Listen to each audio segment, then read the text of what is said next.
Alright. Back to the White Mage only challenge.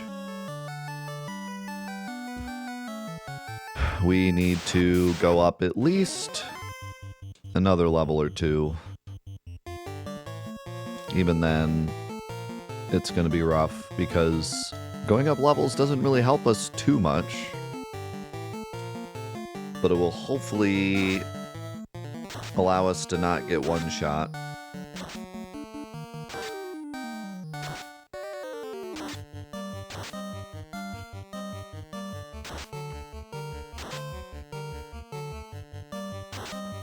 There's a forced eye encounter at the bottom of the ice dungeon that you can farm.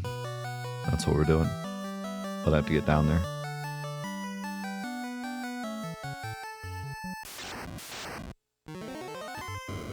It's like 800 XP and it takes like 10 seconds to kill.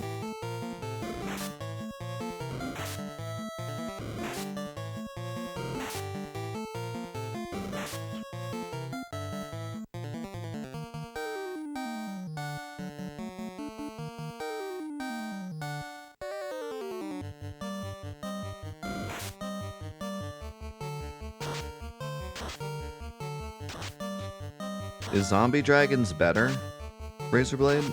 I thought about trying it, but I looked up some, not guides, but just posts. And from what I saw, they said the eye is better.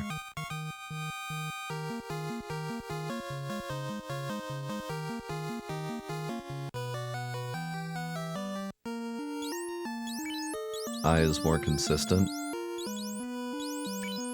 Probably better then, since we're doing this over such a long period of time. Like, we need to go up a lot of levels. Well, I say that, but I'm probably not going to stay here that long.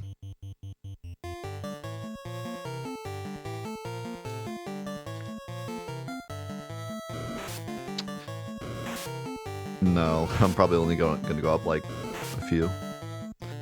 Because I don't think it's really going to help that much. And also, I think we can do it with what we have. It's just going to take some luck.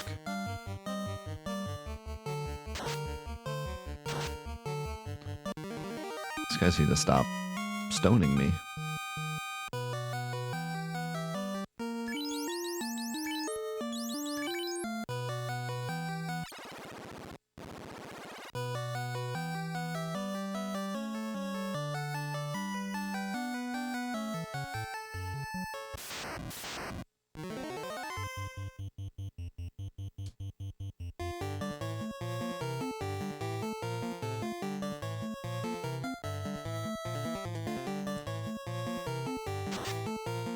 Yeah, I would say it is.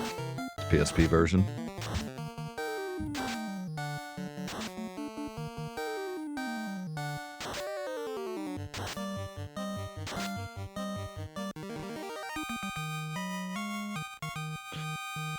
Yeah, I'm pretty excited for the Tactics remaster, but I probably won't be playing it right away. There's just so much other things. They picked a bad time to release it. But I'm excited for it.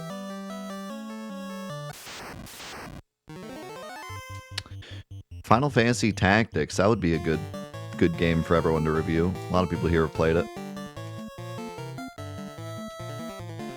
We should do a community tactics review. Having said that, what do I review it?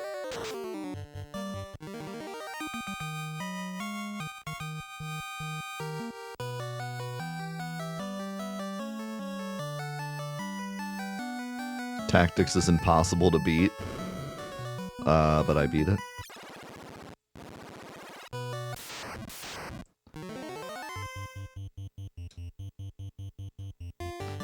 First playthrough, 5 out of 10. Second playthrough, 10 out of 10. He's not wrong. This man is not incorrect. That do kind of be how it goes. I don't know, 5 out of 10 is a bit extreme because the story is still incredible. But yeah, no, I agree. That's kind of that's kind of the way it goes.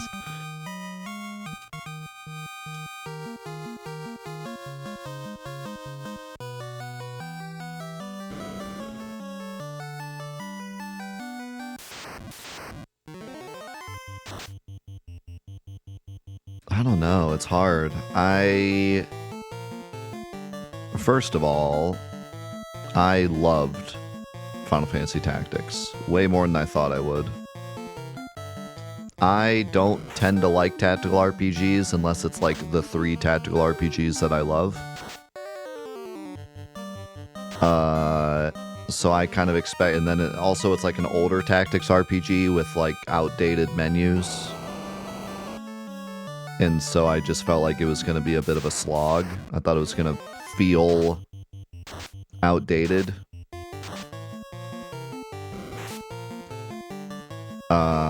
But honestly, it felt great to play. There were only a few like menu things that were kind of annoying. And it was awesome. The difficulty was awesome too. It did not mess around, and that made it a lot more fun.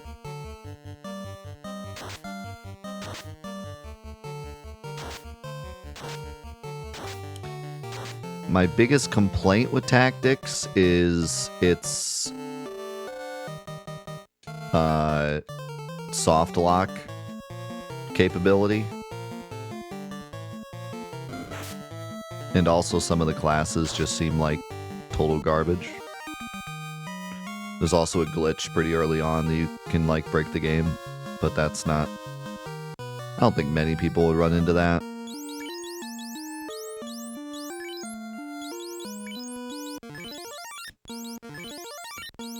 But that is a thing. Extremely easy. There's multiple places where if you didn't go in prepared, you can just be stuck there forever.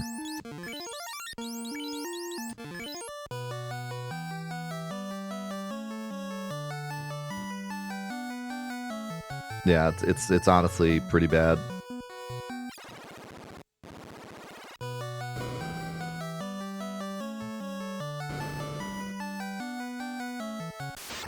But man, it was really ahead of its time with a lot of stuff. And I was still shocked at how, like, playable it was. It didn't feel clunky. They did a really good job. And the story is just insane. Like, I couldn't believe how good the story was. I did not expect... I expected a good story, because I had heard about it for years. For years, people were like... I would bring up, like, what are the best stories of the series, and Tactics would come up every time. And I'd be like, Tactics? Like, yeah. First time I ever cried playing a video game, Final Fantasy Tactics, like, stuff like that. It is, like, super political, but it fits, because it's a tactics game. Like, it does kind of fit.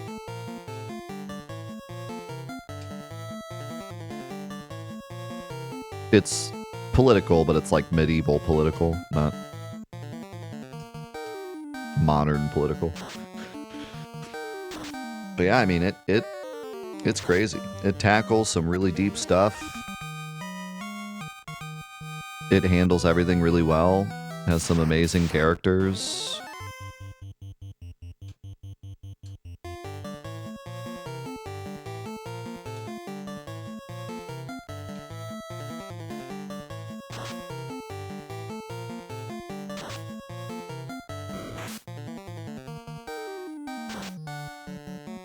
I'm mixed. I want to give it a 9, and I want to give it a 9.5. I feel like for how good it was when it released, I want to give it a 9.5.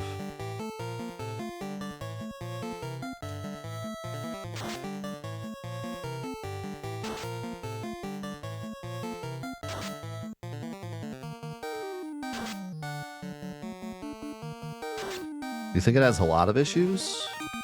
I only can really think about the soft locks. What other issues does it have?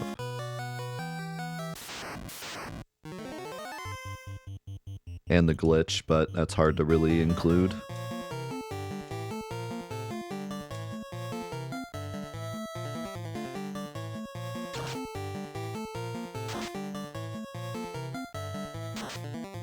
Wasn't the English translation a bit rough?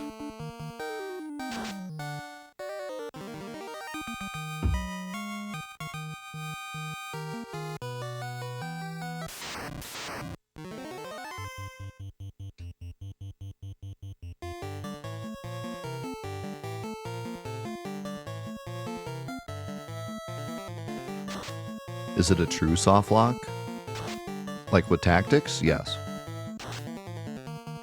I mean, like, as close as you can get to true without it being true. If you're not strong enough to beat the level, then yeah, you're stuck. You could spend the rest of your life trying to beat it with your underleveled crew, and you might eventually get lucky, but you're pretty much stuck.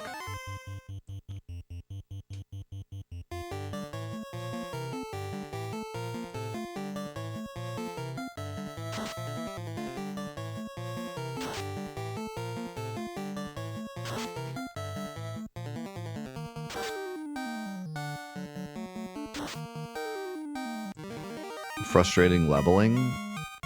I did feel like it's yet again another RPG where I don't want to use anybody but my main crew. And that might just be a me problem. But once I have my 4 characters that are leveled up and have all their gear and stuff, I'm like, I do not want to take on another character and try to get them to catch up. I just want to use these guys.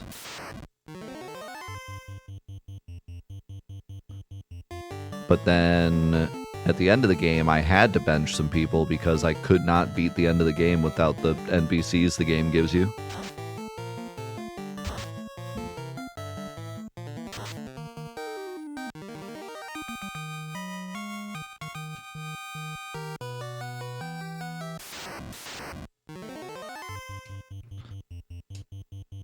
How does... Yeah, I do remember the ability grinding being weird. I loved the way the class grinding worked, though. That was so ahead of its time. The way you get XP for, like, each individual class. Like, that was so cool. I was really impressed by that. That was super ahead of its time.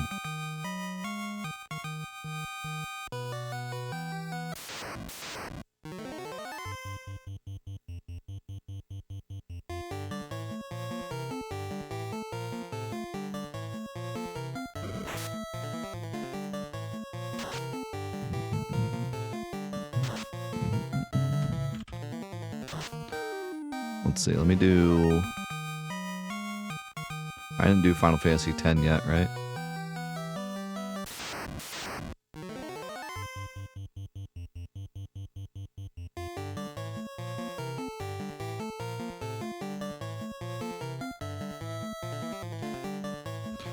I'll do tactics first.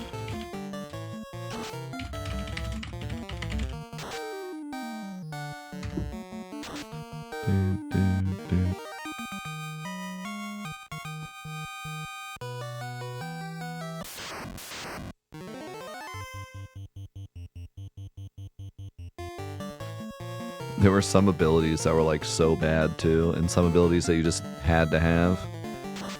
Okay, I can't decide between 9 and 9.5, so I'm gonna do 9.25. Is it a favorite? I mean, I really like tactics, but I think I need to be more strict with my favorites because I've been giving everything a favorite. So I'll say no. I don't think it's even in my top games. In fact, I know it's not.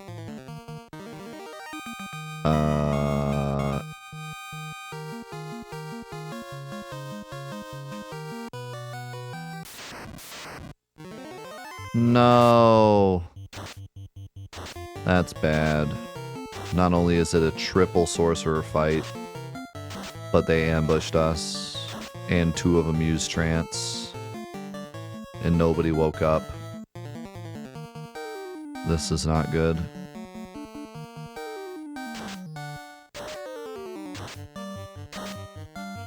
Oh my god, they paralyzed the whole team.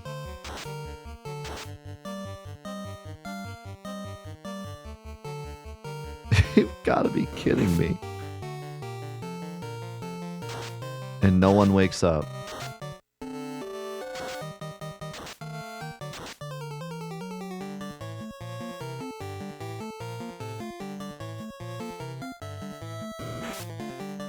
And they auto-kill Jen.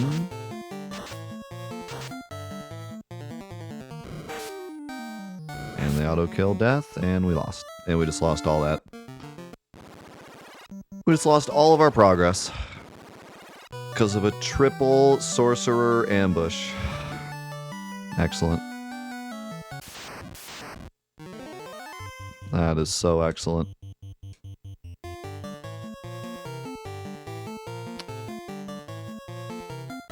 I just can't catch a break today. Alright, Final Fantasy Tactics.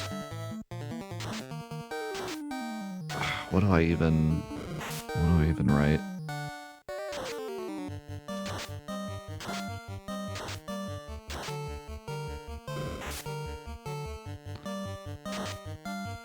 Shockingly incredible and visceral story.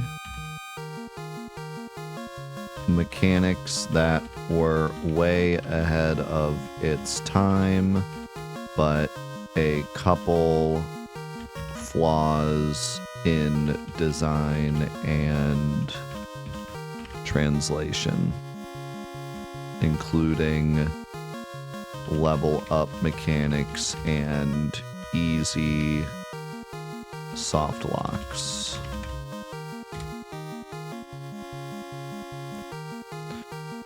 Okay, now what's my Final Fantasy X review?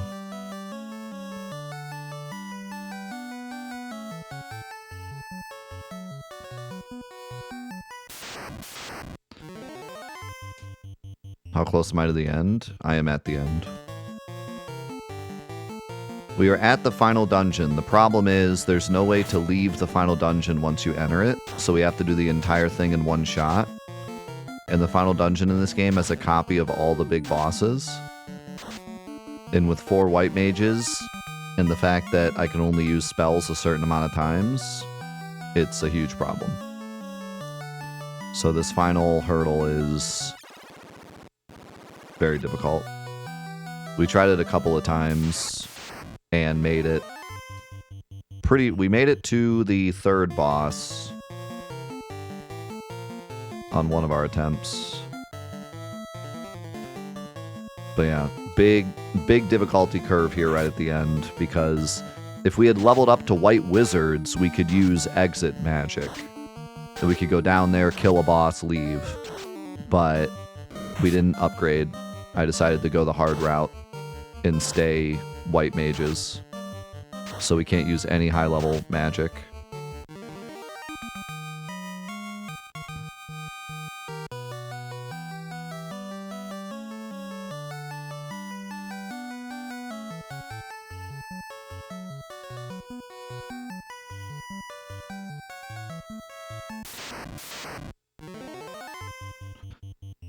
So yeah, we gotta do it all in one shot. And that's making it pretty tough.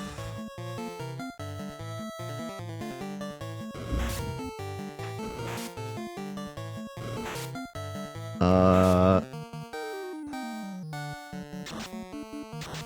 think I decided on a 9.5 for 10.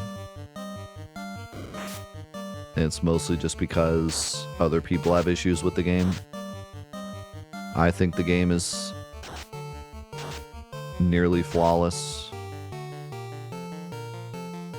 but a lot of other people have issues that I can't really disagree with. Maybe I do 9.75, actually. Because for me, it's a 10 out of 10.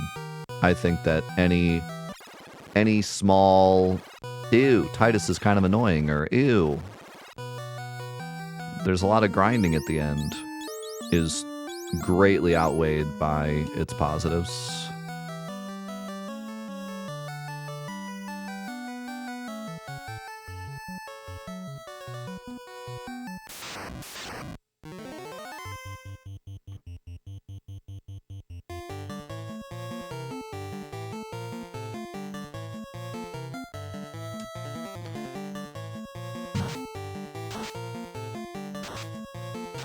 Man, that makes me second guess my review. 9.7 out of 10 in 6 reviews. So a lot of people are giving it a 10. That makes me second guess giving it a 9.75.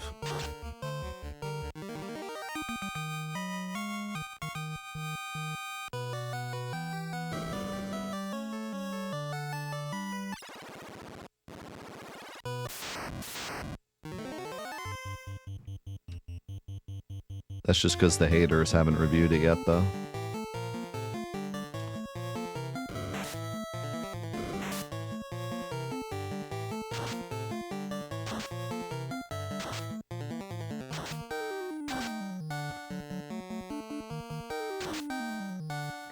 Negative 5.5. Yeah, no, you're insane. That's what's the shame is, though, is that some people do genuinely think 10 is that bad, and that's like mind-blowing to me. If you don't like Titus and it like ruined the game for you, that's fine, but how do you not like sit back and be like, this game is so stupidly impressive for the PS2? Like, just the music, the graphics, and the turn-based mechanics. How do you not look at that and just be like, awe? Just be in awe of it, like, holy crap. What they were able to do with this game on PS2 at the same time as, like, freaking some of the worst PS2 games were coming out. Like, early PS2 games were just so bad. Took everyone so long to, like, master the PS2 architecture.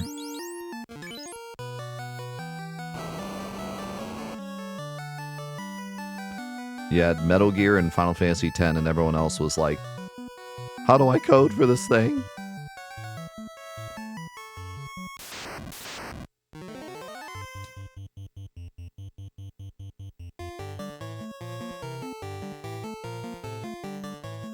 I don't know, maybe I'm being disingenuous. What were the PS2 release titles?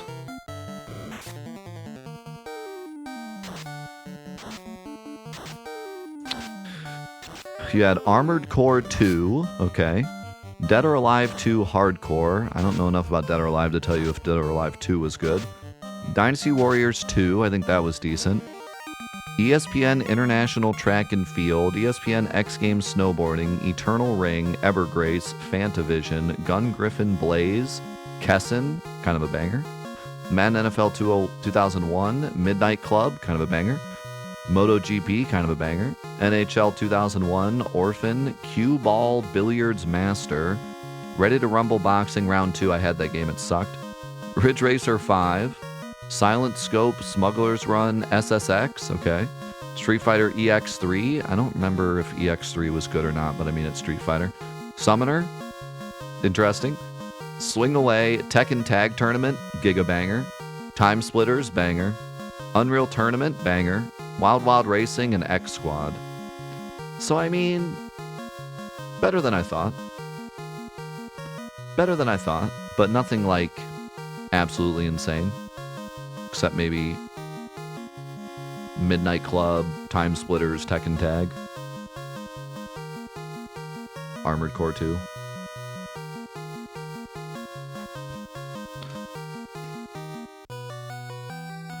Am I sleeping on Eternal Ring? I don't know like anything about Eternal Ring.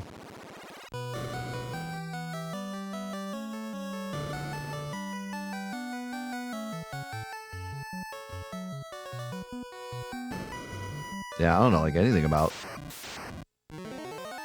I don't know anything about Eternal Ring. See, I kind of subscribe to the no game deserves a 10 if I'm doing like official IGN reviews, but for this review system that we're doing, I think there's just going to be a lot of 10 like I'm fine giving out a lot of 10 out of 10s. Because like I said, you can't really compare against each other because we're trying to review like every game ever. So if a game to you is like perfect and it innovated and you can't really find much flaw in it, I'm willing to give it a 10 out of 10. If it was like a landmark title that innovated and there's really not many negatives, that's a 10 out of 10 for me in this kind of review system we have. If I'm making an official review magazine and trying to like, you know, have a true consumer like review thing, then like I wouldn't give out 10s as much, but a game does not have to be perfect to be a 10 out of 10 in my opinion. If it's a landmark title and innovates, it can be a 10 out of 10. If every game after it is like I have to be that or better, you know, like that's a 10 out of 10 for me, unless it has very obvious flaws. But if it completely transforms the industry and everyone has to start doing that because it did it so well, then like it's up there.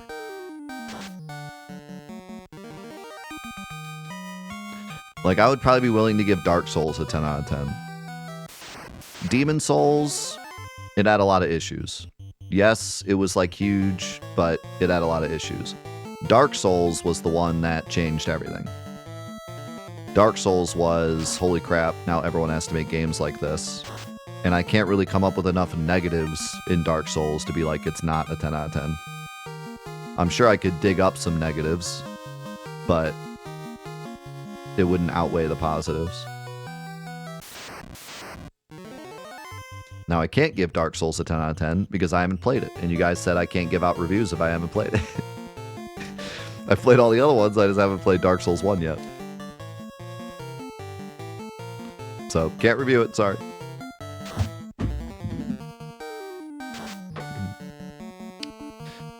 But yeah, like that's the type of game that makes sense to be a 10 out of 10 in my eyes.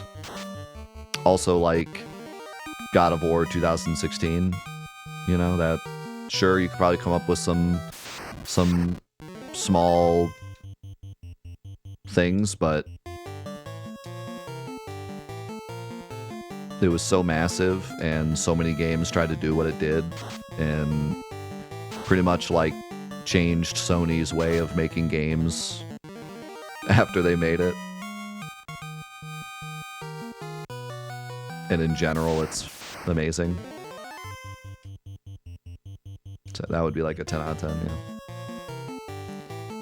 And again, like you really can't compare because then, you know, there's so many other games you could be like, oh, well, there's so many games that are better than God of War 2016. It's like, true, but it can still be a 10 out of 10.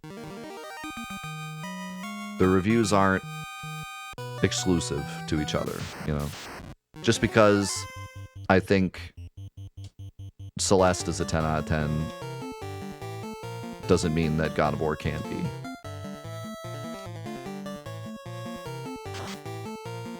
Bro, I'm glad to see some Mega Man X love, because I brought up Mega Man X like 2 days ago and chat was ragging on it. And I was like, what is this? Mega Man X is incredible. And everyone was like, eh.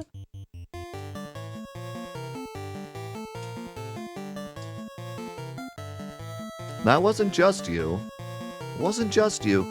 You were like poo-pooing it, and then everyone else was just kind of like, eh, it's good.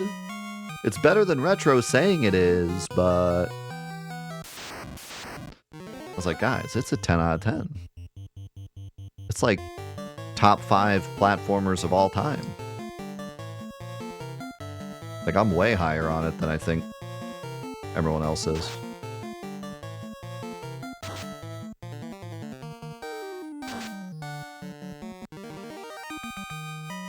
That would be a hard list.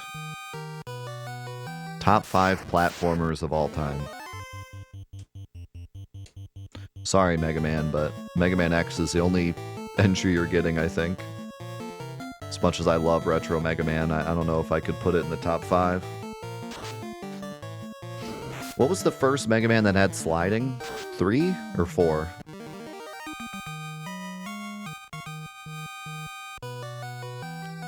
Whatever the one is that had sliding, I think that one is like the best argument. 3. I know everyone likes 2, but to be honest with you, 2 is very flawed. Trust me. Trust me, it's very flawed. Metal Man is busted. Airman is a stupid boss. The Wily stage bosses are kind of the heck.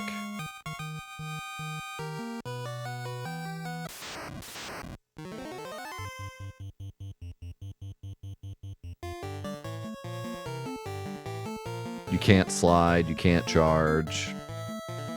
Yeah, it's got its problem. I love Mega Man 2, but it's not. I don't even think it would. I don't think I can say it's better than Mega Man 3, honestly. I don't know. Nostalgia reasons, sure, but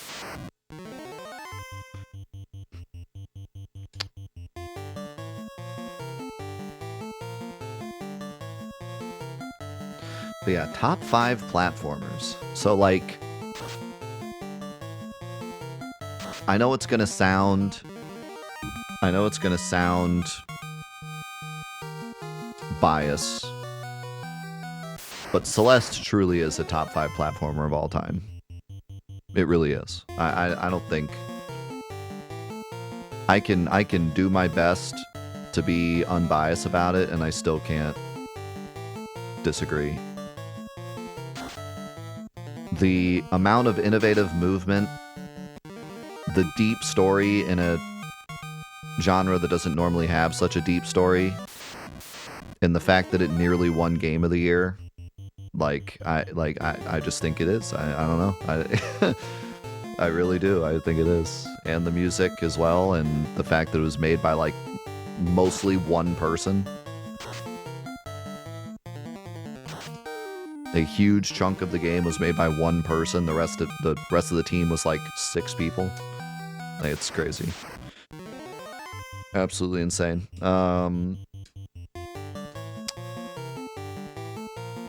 Also, what Mario?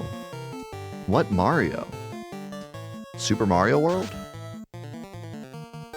Is that the best Mario platformer? Because we're not gonna count the 3Ds, I don't think. I think the 3Ds are adventure games. Well,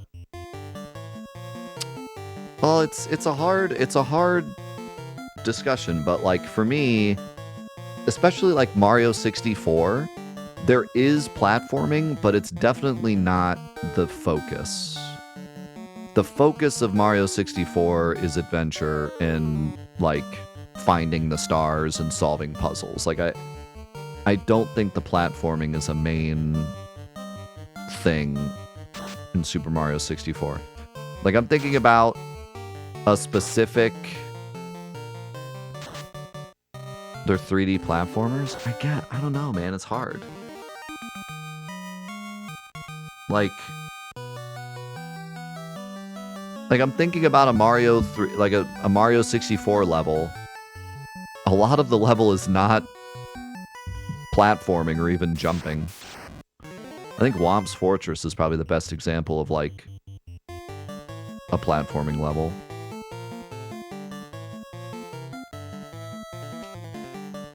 I don't know. You've convinced me. Mario 64 is included. So then, what's the best Mario platformer? Is it Super Mario 64? Is it Super Mario Galaxy? Is it Super Mario World? I feel like it's one of those 3. You could throw in Mario 3, but I don't think Mario 3 beats Super Mario World, to be honest. It does in my eyes, but I don't think it does.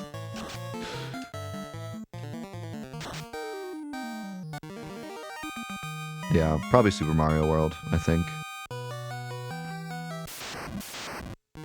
Again, trying to be as unbiased as humanly possible. What game would the most people agree? Probably Super Mario World.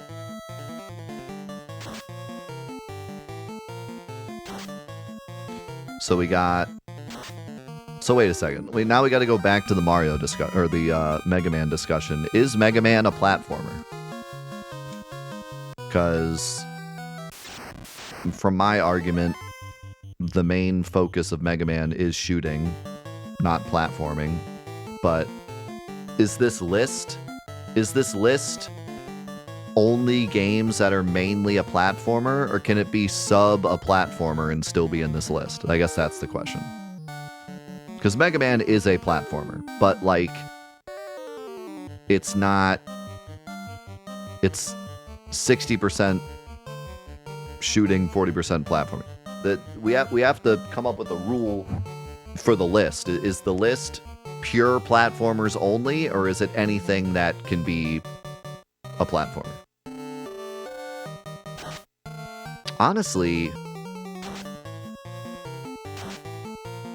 Honestly, maybe we should only include pure platformers, because when you make a list of like the greatest RPGs of all time, you do kind of cut it only to like pure RPGs, because every game is an RPG nowadays.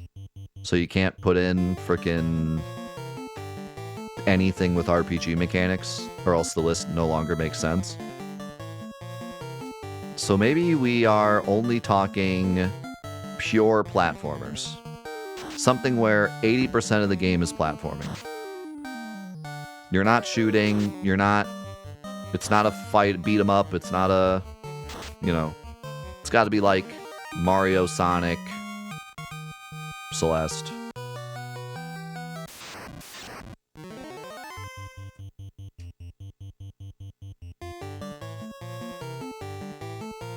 Although that is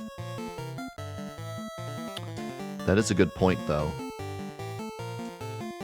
Who's to say that Sonic is a platformer if Mega Man isn't?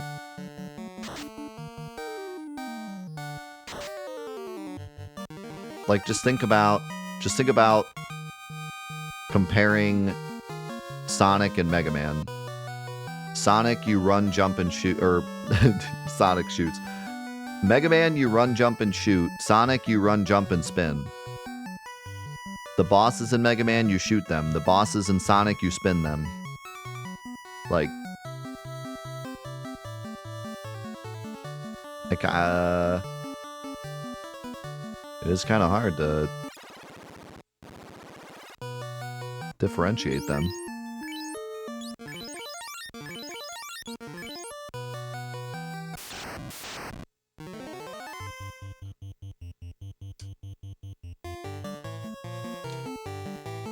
I feel like stuff like Contra, we say no, but I think we put in Sonic and Mega Man.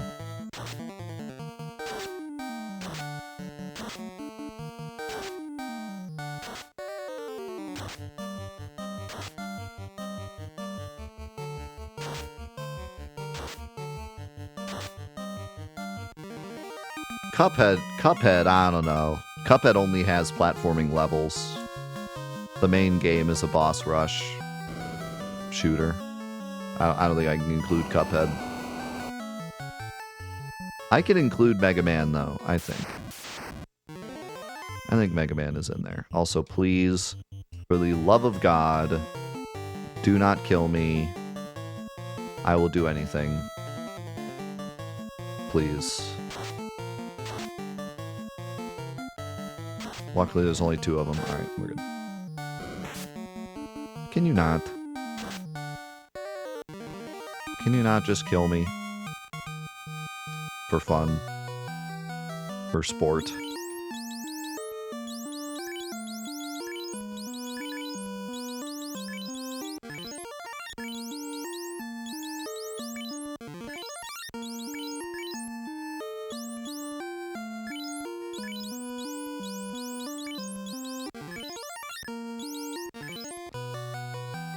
Me specifically.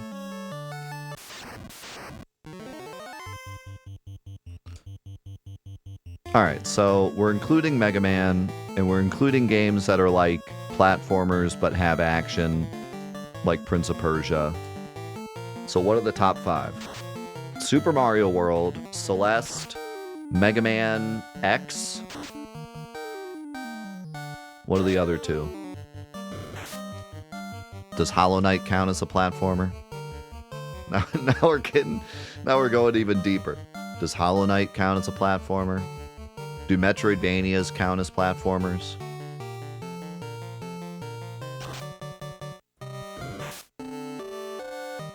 Like, because if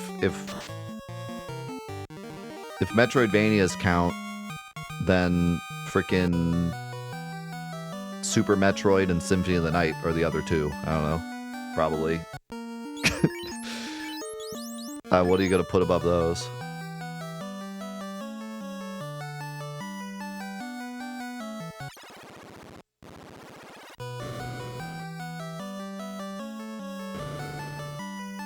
I don't think Metroidvanias count. Let's not count Metroidvanias. So, Celeste, Mega Man X, Super Mario World. Do I hear a Donkey Kong Country for top 5?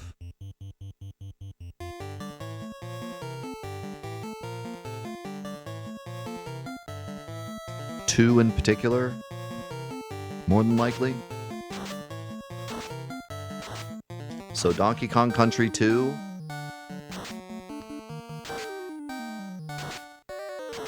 So what's number 5?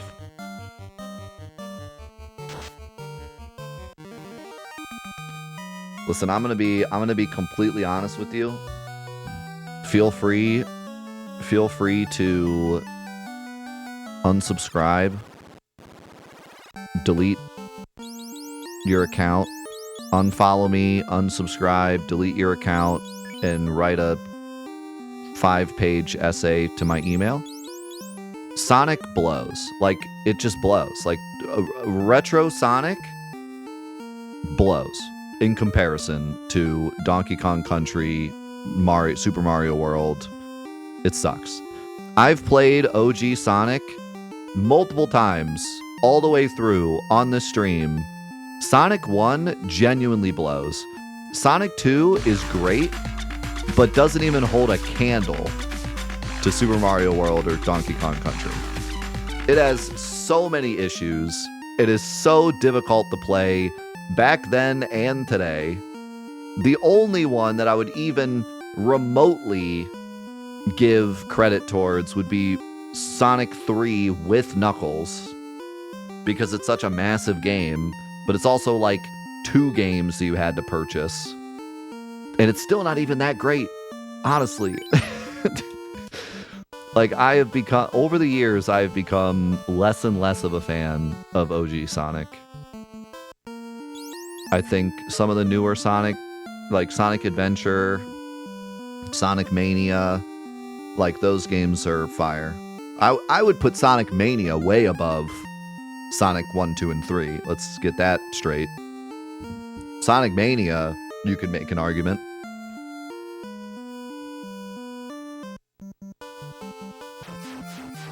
But yeah, no,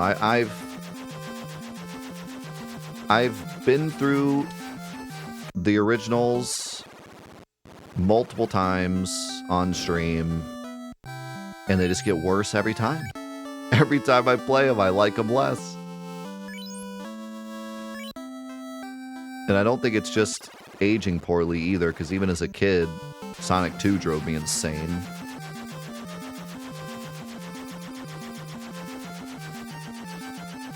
So yeah, anyways. There's my crazy Sonic take, but now Sonic, like, if you play Sonic as a speedrun, it also blows, but you can go fast, at least. You ever watch a Sonic speedrunner? Have you ever seen one smile?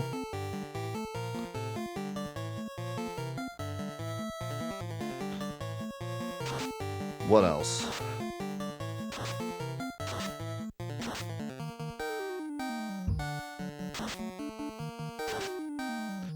It does feel wrong that we don't have a 3D platformer. But I don't think Mario 64 is it. What about Mario Galaxy? Is Mario Galaxy... Hello? Is Mario Galaxy top 5 platformers of all time? Maybe?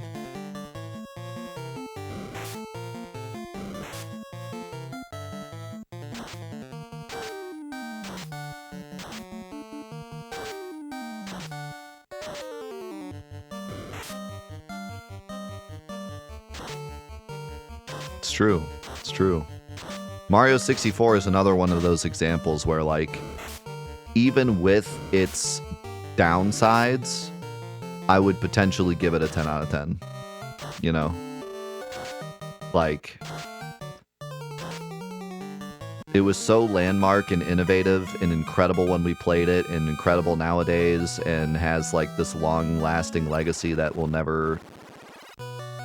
People will still play Mario 64 20 years from now.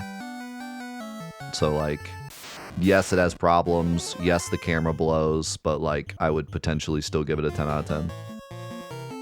And that goes back to what I was saying before. Like, 10 out of 10 doesn't have to be flawless, in my eyes. Crash? I don't know, man. Which Crash? 2? Because Crash 1 is... I love Crash 1. It's not one of the greatest platformers ever made. Crash 3 was incredibly impressive with how much is in it, but there's also a lot of fluff, and the upgrades kind of get ridiculous. 2, I love for its vibe, but also it's not as full of a game as 3 is. So I don't know. I go back and forth between 2 and 3. I prefer 2 just because of the vibe, but that's a personal thing. But would either one be top 5 of all time?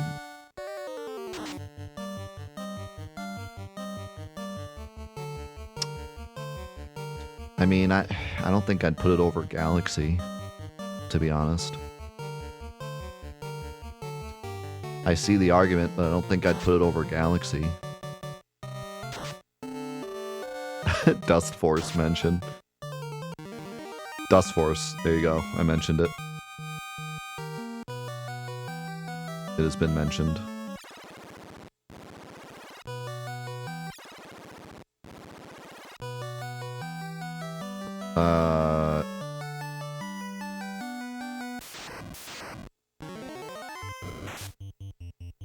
Also, another honorable mention, Ori and the Blind Forest. I don't think it's top 5 of all time, but it's top 20. I'd give it top 20 of all time.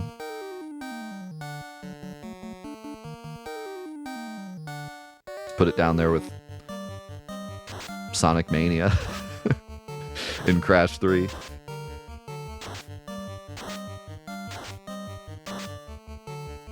Is it Dust a platformer? Ah, that's pushing it. It's way more combat focused. There's barely even any, like... platforming puzzles. Like, I remember, like, the dungeons had, like, some platforming stuff, but the overworld had, like, next to none.